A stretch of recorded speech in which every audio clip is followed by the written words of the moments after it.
समाज में गुणों का महत्व होना चाहिए, उसे ही सम्मान मिलना चाहिए। जो कि गुणी व्यक्ति है, सचमुच महान है।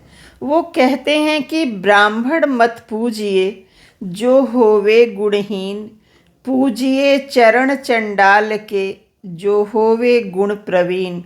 वो कहते हैं कि किसी को सिर्फ इसलिए नहीं पूजना चाहिए कि वह पूजनीय पद पे है, समाज में अच्छी जात का है, बल्कि जो गुणी व्यक्ति है उसकी पूजा करनी चाहिए, अर्थात उसका ही सम्मान होना चाहिए। स्वतंत्रता सबसे बड़ा सुख है और परतंत्रता सबसे बड़ा दुख।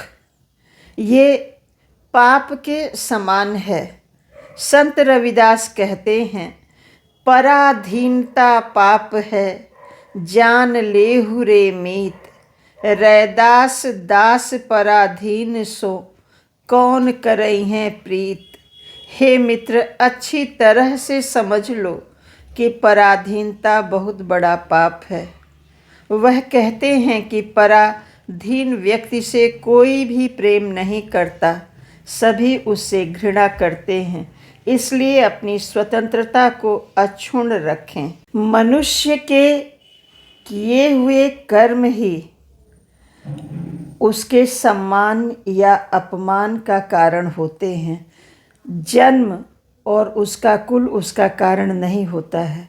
संत रविदास कहते हैं, रविदास जन्म के कारण होत न को नीच, नकर को नीच करि डार हैं, ओछे कर्म की कीच। अर्थात मनुष्य जन्म से कोई नीच नहीं होता है, बल्कि उसके जो ओछे कर्म होते हैं, जो उसके बुरे कार्य होते हैं, वही उसे निम्न कोटि में सम्मिलित करते हैं। इसलिए हमेशा अच्छे कार्य करना चाहिए ताकि समाज में सम्मान प्राप्त हो। सच्चे प्रेम के बिना परमात्मा को पाना असंभव है। संत रविदास कहते हैं कि माथे तिलक हाथ जपमाला, जग ठगने को स्वांग बनाया। मारग छाड़ी कुमारग उहके, साची प्रीत बिनु राम न पाया। भाव यह है कि ईश्वर को पाने के लिए माथे पर तिलक लगाना, माला जपना केवल संसार को ठगने का स्वांग है। प्रेम का मार्ग छोड़कर स्वांग करने से ईश्वर की प्राप्ति कभी भी संभव नहीं। कर्म के महत्व को बताते हुए संत रविदास कहते हैं कि कर्म बंधन में बंध रहियो, फल की न तजियो आस।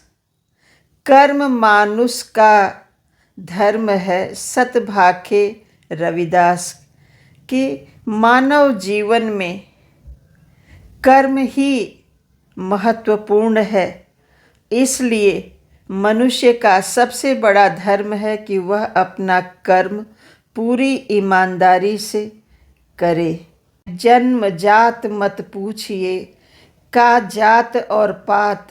रैदास पूत संप्रभु के, कोई नहीं जात कुजात। कि सभी ईश्वर की संतान है, कोई भी जात कुजात नहीं है। इसलिए जात पात मत पूछिए, उसके चक्कर में ना पड़िए।